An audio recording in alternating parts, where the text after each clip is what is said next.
हमारे पास क्वेश्चन है if 7th term of an AP is 1/9 and it's 9th term is 1/7, find its 63rd term. इस question में हमें कहा है कि 7th term of an AP यानी कि A7 1/9 है एंड उसकी 9th टर्म, उस एपी की 9th टर्म यानी कि A9 इज इक्वल टू 1/7 है और हमें फाइंड करना है इसकी 63rd टर्म।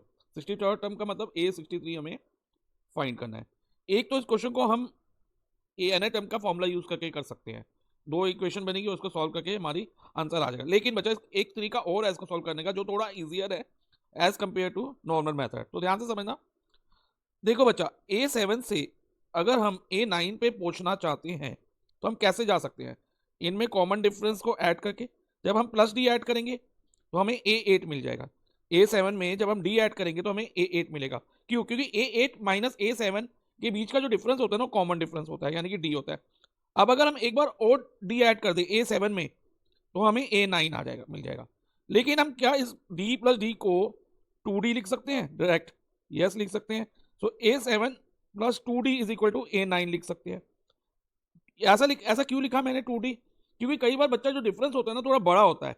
लाइक अगर हमने A7 से सपोज A16 तक जाना होता तो A7 में हमें D को 9 बार प्लस करना होता, plus D plus D plus D, ऐसे 9 बार लिखना होता, तो उसमें हमें टाइम लग जाता। तो उसके लिए हम क्या करेंगे, A7 से A16 तक पहुंचने के लिए A7 प्लस 9D कर सकते हैं। ये मैंने एग्जाम्पल दिया, फॉर एग्जाम्पल, ठीक है। तो A7 plus 2D is equal to A9। तो इस रिजल्ट से अब हम D की वैल्यू आसानी से निकाल सकते हैं। अब देखो बच्चा, A7 हमें कितना दिया है? 1/9, ओके, प्लस 2D, और A9 1/7 है, तो ये लिख दिया। अब हमें D की वैल्यू निकालनी है ना बच्चा, तो क्या होगी D की वैल्यू? ध्यान से समझना। 2D इज इक्वल टू 1/7, अब प्लस 1/9 इधर आके माइनस 1/9 हो जाएगा। 2D इज इक्वल टू 7 और 9 का एलसीएम होता है बच्चा 63। अब 7 के टेबल में 63 9 पे आता है, तो 1 9 द 9, माइनस 9 के टेबल में 63 7 पे आता है, तो 1 मल्टीप्लाई बाय 7 7। तो हमारे पास हो गया 2D is equal to 9 minus 7 2 होता है अपॉन 63। अब D की वैल्यू होगी बच्चा 2/63 डिवाइडेड बाय 2, क्योंकि इधर 2 D के साथ मल्टीप्लाई हो रहा था LHS में, तो RHS में जाके ये डिवाइजर में चला जाएगा, यानी कि 2/63 डिवाइडेड बाय 2 हो जाएगा। अब D की वैल्यू जो होगी ना बच्चा 2/63, और यहाँ पर डिवाइड का मल्टीप्लाई में चेंज हो जाएगा, और 2 का रेसिप्रोकल कर लेंगे तो 2/1 का 1/2 लिखा जाएगा, और ये 2 और 2 कट गया, तो D की वैल्यू हमारे पास आ जाएगी 1/63। अब D की वैल्यू आ गई हमारे पास। अब हम 63rd टर्म इजीली निकाल सकते हैं। कैसे? ध्यान से समझना। A7 ले लो या A9 ले लो, इनको यूज करते हुए हम निकालेंगे। मान लो मैं A7 लेता हूं बच्चा, तो A7 से मुझे अगर A63 तक पहुंचना है तो मुझे कितनी बार D ऐड करना होगा? याद रखना बच्चा, 63 माइनस 7, 63 माइनस 7 बार मुझे D ऐड करना होगा, और 63 माइनस 7 56 होता है, यानी कि A7 plus 56D is equal to A63 हो जाएगा। हम A9 लेके भी कर सकते हैं चाहते तो, लेकिन अभी हम A7 लेके ही मैं करवा देता हूं आपको, ठीक है बच्चा।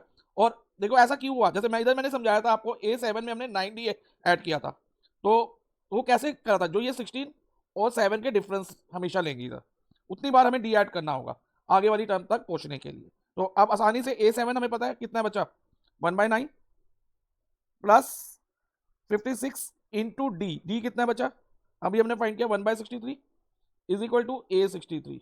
अब देखो बच्चा, ये दोनों 56 और 63 दोनों 7 से डिविजिबल है। 56 को अगर हम 7 से डिवाइड करते हैं तो हमें मिलता है 8, और 63 को 7 से करते हैं तो हमें मिलता है 9। तो हमारे पास हो गया 1/9 plus 8/9 is equal to A63। अब देखो बच्चा, कॉमन डिनोमिनेटर 9 लिख दिया, और न्यूमिनेटर को प्लस कर दो, 1 plus 8 is equal to A63। अब 1 प्लस 8 कितना होगा बच्चा? 9/9 हो जाएगा, इधर 1 प्लस 8 9 हो गया, 9/9 इज इक्वल टू A63। अब 9 और 9 कटेगा तो 1/1, और 1/1 को हम 1 ही मान लेंगे। सो फाइनली हमारे पास A63 1 हो गया। सो 63rd term of AP is 1।